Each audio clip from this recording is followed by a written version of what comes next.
Buenas tardes, mi nombre es Roberto Terrazas. El día de hoy vamos a hacer lo que es un video realizando lo que es la anamnesis de disnea y edema.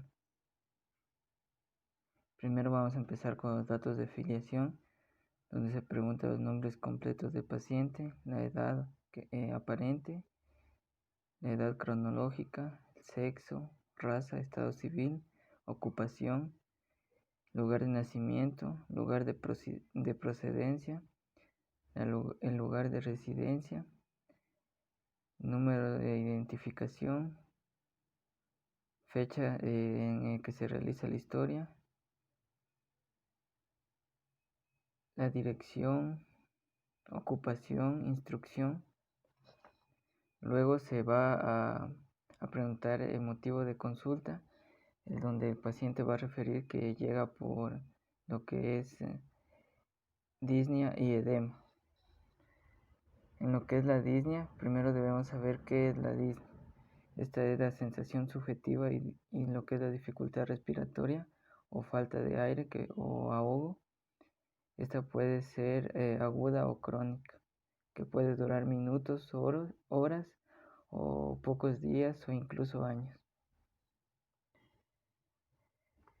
En lo que es la valoración inicial, se va a valorar lo que es la gravedad, los signos de alarma, agitación, psicomotriz o lo que es la disminución del nivel de conciencia. Cuando la frecuencia respiratoria es mayor a 30 respiraciones por minuto o menor a 10 respiraciones por minuto, la frecuencia cardíaca mayor a 125 latidos por minuto, en lo que es el empleo de lo que es la musculatura accesoria de respiración, que puede provocar lo que es cianosis, imposibilidad de hablar o toser, o asimismo signos de inestabilidad hemodinámica como lo que es la palidez, sudoración o hipotensión. En los signos de alarma, si existe obstrucción de las vías extratorácicas, si existe o no tratamiento específico inmediato.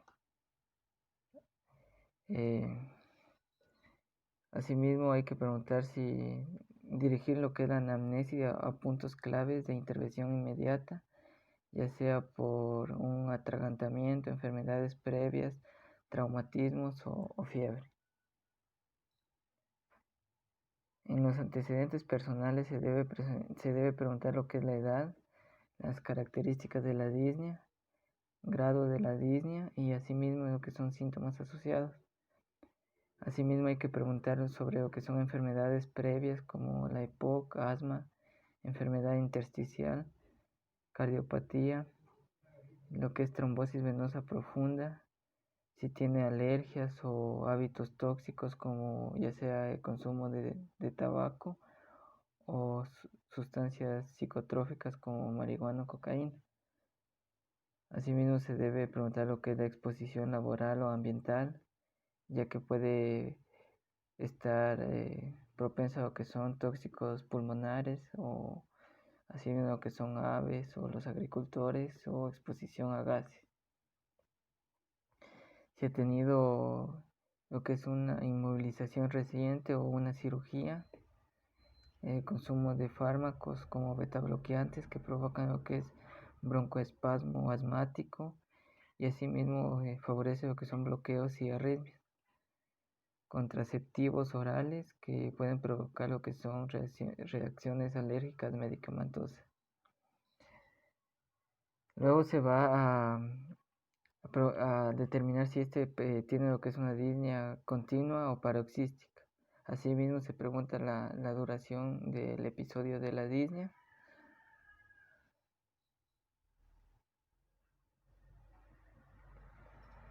Hay que tener en cuenta también lo que son las características de la disnea que favorecen o que predisponen a que se desarrolle, lo que son los hábitos que posee el paciente, lo que es el APP, el APF, asimismo lo que son los antecedentes laborales, ya sea por viajes, consumo de medicamentos, etc. Entonces, las preguntas que se debe realizar son que ¿Cuánto hace en que se manifiesta lo que es esta sensación de falta de respiratoria y su tiempo de duración? Asimismo, se debe preguntar lo que es el comienzo de la sensación de falta de aire y si esta fue gradual o súbita. Asimismo, qué sensaciones o esfuerzos se vinculan con lo que es las dificultades respiratorias.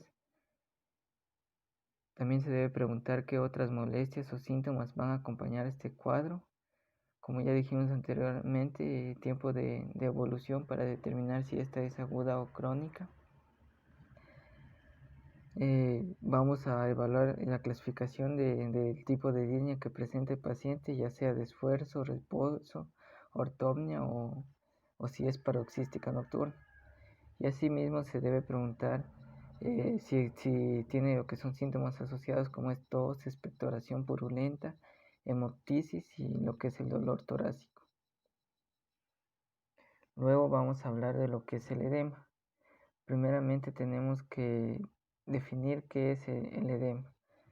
El edema en sí es la acumulación excesiva de fluidos en las células o tejidos de las cavidades serosas del cuerpo. En lo que es el edema clínico se considera que es un aumento del contenido acuoso de lo que es el espacio intersticial.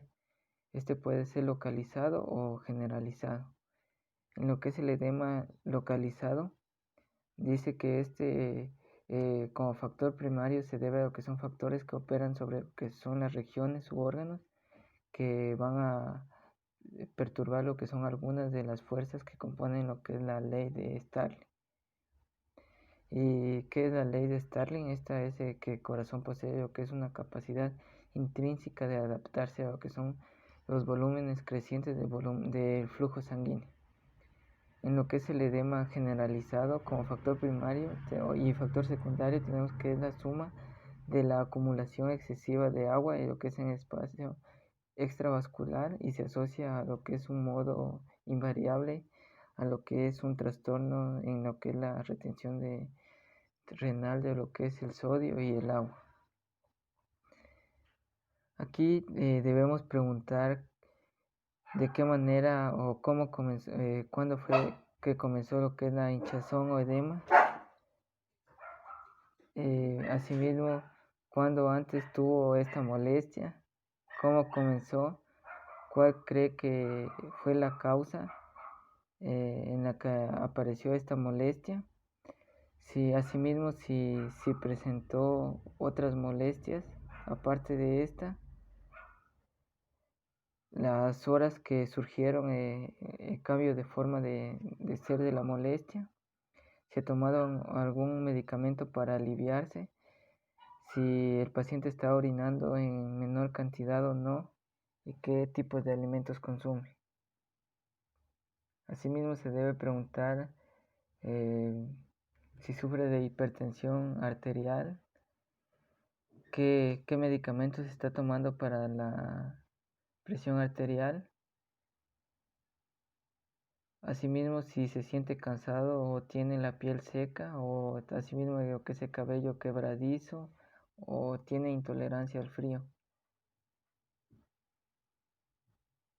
Asimismo hay que preguntar al paciente si en los últimos meses ha tenido diarrea o que describa su dieta, cuánto consume de alcohol, si no tiene lo que es hepatitis viral, si ha tenido alguna enfermedad hepática, si no ha notado que su orina es espumosa, si tiene alguna enfermedad renal, asimismo si tiene diabetes o si tiene antecedentes de una enfermedad cardíaca isquémica o si usa lo que son drogas inyectables, si tuvo fiebre reumática cuando era niño o si ha tomado algún lo que es suplemento vitamínico.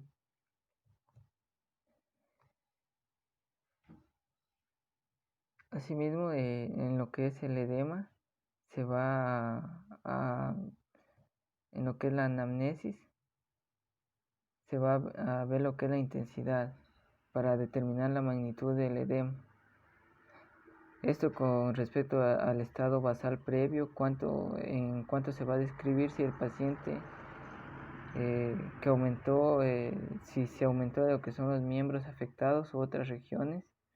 Asimismo se va a determinar lo que es la evolución, si esta fue espontánea o por medicación, si el aumento con el tiempo de la magnitud fue o hubo en extensión. Asimismo se va a determinar si existen fenómenos acompañantes. Aquí se debe interrogar elementos que nos orienten a una posible etiología. Entre una de las causas que pueden ser son las cardíacas, ya sea por una insuficiencia cardíaca derecha o izquierda, lo que es el aumento de la presión venosa que va a producir lo que es la elevación de la presión hidrostática capilar, ya sea sistémica o pulmonar. Las características pueden ser gravitacional, bilateral o simétrica, y también tiene características no inflamatorias. También en los que son los fenómenos acompañantes puede ser por el aumento de peso, ya que por lo general en la clínica es evidente que existe un aumento entre 3 o 5 kilogramos en lo que es la etapa de preedema. Si existe oliguria, como ya dijimos anteriormente, o elementos que sugieren lo que es insuficiencia cardíaca, ya sea manifestaciones retrógradas como lo que es la hipertensión venocapilar pulmonar, ortopnia, tos seca nocturna, y asimismo lo que son antecedentes personales que sugieran lo que es una patología cardiovascular previa o factores de riesgo cardiovascular. Y esto es en cuanto a la anamnesis tanto del edema como de la disnea. Gracias.